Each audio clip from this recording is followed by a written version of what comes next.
সারা রাত চোখের পানি ঝরিয়ে কান্নাকাটি করেছে, কিন্তু তার যদি সলাত না থাকে, নামাজ না থাকে, তাহলে কান্নাকাটি ইবাদতের নেকি বাতিল হবে। ইবাদতের জগতে সবচেয়ে শক্তিশালী, ক্ষমতাধর, পাওয়ারফুল ইবাদত হলো দান।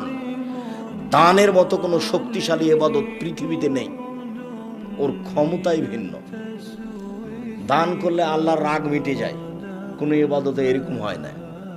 দান করলে কবরের শাস্তি বন্ধ হয়ে যায়, কোনো ইবাদত এই কাজ করতে পারবে না। বিচার মাঠে দান আপনার ছায়া তলে আপনাকে ছায়া করে থাকবে যতক্ষণ পর্যন্ত আপনার বিচার না হবে। কোনো ইবাদত এরকম ভাবে আসতে পারবে না দান ছাড়া। মরে যাওয়ার পরে দান আপনার কাজ করতে পারে। দান খুব শক্তিশালী ইবাদত। অনেক দান করেছেন কিন্তু নামাজ পড়েননি, তখন এই দানের নেকি থাকবে না। নামাজ সালাত এমন একটি ইবাদত